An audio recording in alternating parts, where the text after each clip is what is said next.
Alright, those of you who do a lot of landscaping, have walk behinds, you know this is the Velke. It's got the Velke brand. These things are pretty cool. Make you walk a lot less when you're working, but you got to do your routine maintenance. A lot of people forget. You got the grease fitting here. Just pop your grease gun in there. Make sure you get the grease that comes out, and then you got your grease fitting right here in the wheel and the bearing.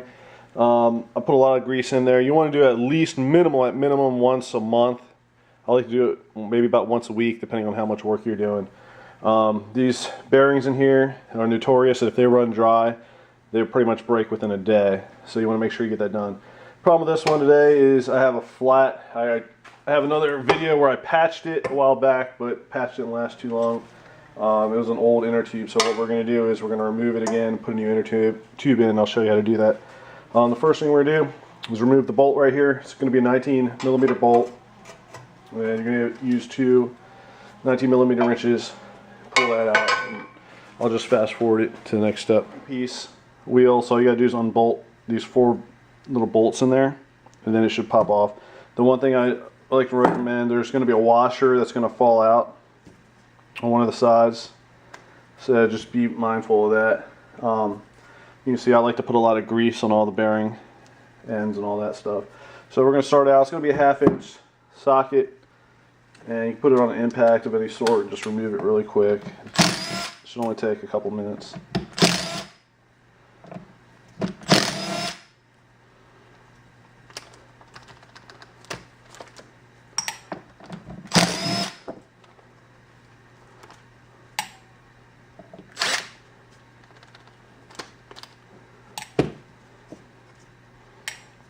I'm going to be careful. These have the lock washers in there, so we don't want to lose that.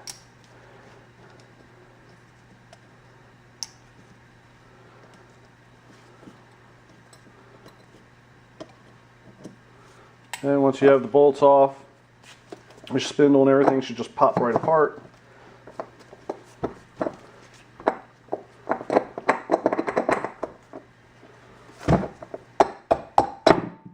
Okay. This will be your hub.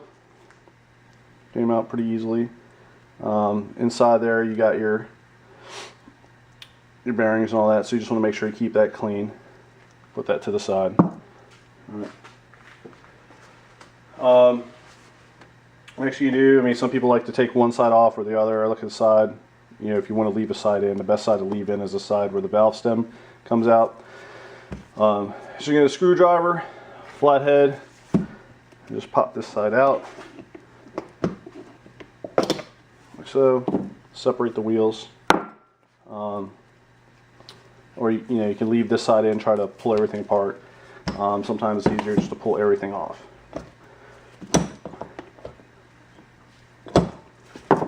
This one doesn't really want to go.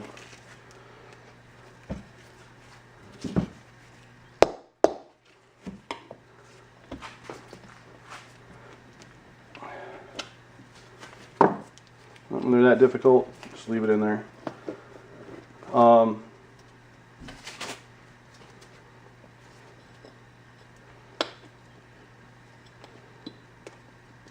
Pull the valve stem in the hole on the side and just go ahead and pull everything out.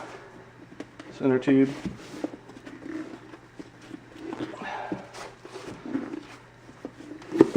Alright. You can see the old patch, it didn't really hold up. So that's why we're discarding that one. And now we'll reinstall the new one.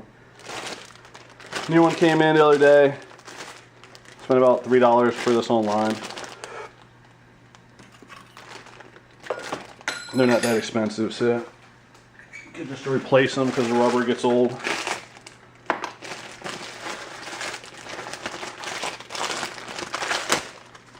It's also a little easier to replace them when there's no air in them.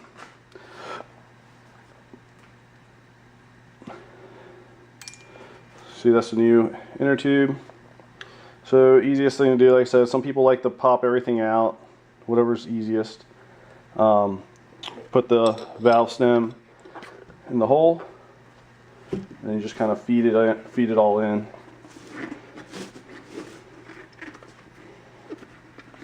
Best you can. It's a little, you gotta work it in.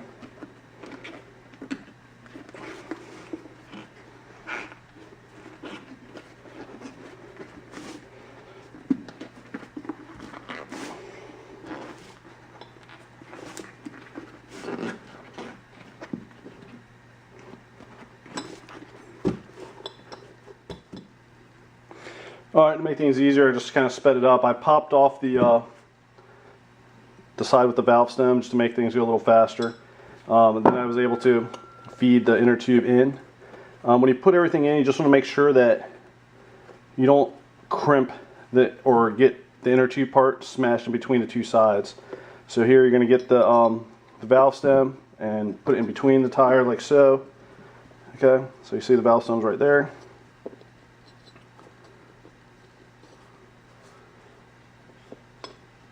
And when you look inside, you want to make sure that the rubber part is off the mating surfaces, because when they come together you don't want to pinch it in. That might pop it. So you have the hub. Be careful for the grease. And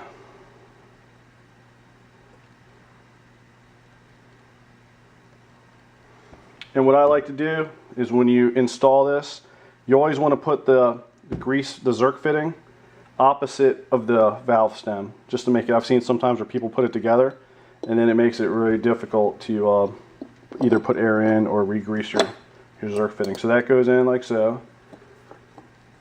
Then when you look on this side, I said just be sure that you see this rubber piece here, that it's not going to bind or get smashed in between, because then that's going to pop your inner tube. And this one's easy, you just kind of fit it right on.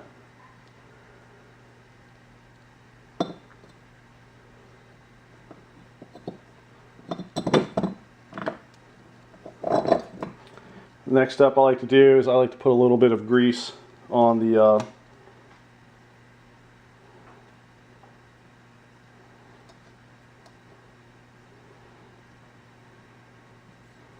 all four bolts, in case they do get wet.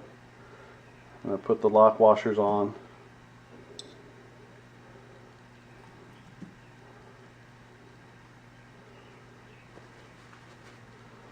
And the bolts for the nuts.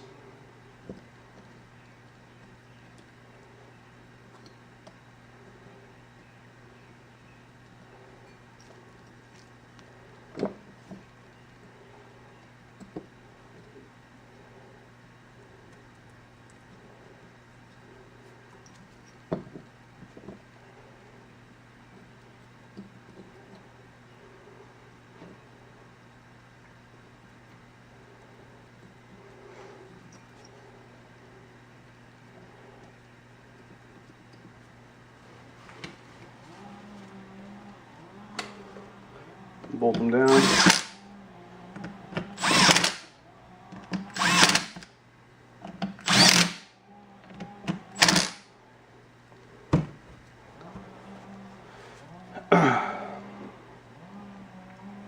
Once everything's together, it's a good idea. A lot of people don't do this, but you can also use a torque bar and just go around and make sure that 1/2 inch torque. I like to torque them to about 15 pounds, just so they're all even. I mean, you don't really have to do this step, but yeah, it's just me. I like to torque everything down correctly. So, and then the last step, once this is all done, just fill it up with air, and then you should be good. That's it.